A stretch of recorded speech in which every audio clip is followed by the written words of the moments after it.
Hello, welcome again to Mr. Pierre Reads Aloud. I have another great story for you, and this one's perfect for the cold weather that we're having right now. And it's called Extra Yarn by Mac Barnett, illustrated by John Clausen. Extra yarn. I want you to look for what the girl in the story does with the yarn that she gets, okay? Be ready for it. On a cold afternoon in a cold little town where everywhere you looked was either the white of snow or the black of soot from the chimneys, Annabelle found a box filled with yarn of every color.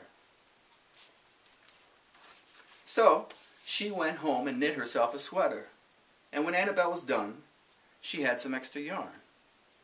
So she knit a sweater for Mars too, but there was still extra yarn. And when Annabelle and Mars went for a walk, Nate pointed and laughed, and he said, "You two look ridiculous." "You're just jealous," said Annabelle. "No, I'm not," said Nate. But it turned out he was. And even after she'd made a sweater for Nate and his dog, and for herself and for Mars, she still had extra yarn. At school, Annabelle's classmates could not stop talking about her sweater. Mr. Norman said, "Quiet! Quiet, everyone! Now, Annabelle, that sweater of yours is a terrible distraction. I can't teach with everyone turning around and look at you." "Well, then I'll knit one for everyone," said Annabelle, "so they won't have to turn around." "That's impossible," said Mr. Norman. "You can't do that." But it turned out that she could. And she did. Even for Mr. Norman. And when she was done, Annabelle still had extra yarn. So, she knit sweaters for her mom and dad, for Mr. Pendleton and Mrs. Pendleton, for Dr. Palmer, and even for little Louie.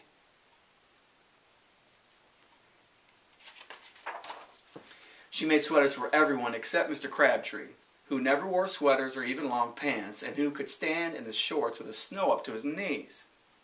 "No sweater for me, thanks," said Mr. Crabtree. So she made Mr. Crabtree a hat. And even then, Annabelle still had extra yarn. So she made sweaters for all the dogs, all the cats, and all the other animals too. Soon, people thought, soon Annabelle will run out of yarn. But it turned out that she didn't. So Annabelle made sweaters for things that didn't even wear sweaters.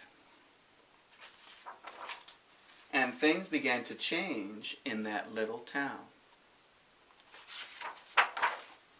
Now news spread of this remarkable girl who never ran out of yarn, and people came to visit her from all over the world, to see all the sweaters and to shake Annabelle's hand.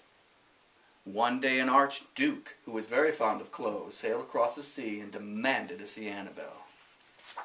He walked up to her and he said, "Little girl, I would like to buy that miraculous box of yarn, and I'm willing to offer you $1 million. "No, thank you," said Annabelle, who was knitting a sweater for a pickup truck. The archduke's mustache twitched, and he said, "All right, $2 million. Annabelle shook her head. "No, thanks." Then he said, "All right, I will offer you $10 million. Take it or leave it." "Leave it," said Annabelle. "I won't sell the yarn." And she didn't. So that night the Archduke hired 3 robbers to break into Annabelle's house, and they stole the box. And they took it to the Archduke, who set off across the snow, sailed over the sea, all the way back to his castle. The Archduke put on his favorite song, sat in his best chair, took out the box, he lifted the lid, and he looked inside. And what do you think he found? It was empty. His mustache quivered, it shivered, it trembled, and the Archduke hurled the box out the window and shouted, "Little girl, I curse you with my family's curse. You will never be happy again. But that box sailed across the sea all the way back to Annabelle. And it turned out that she was happy.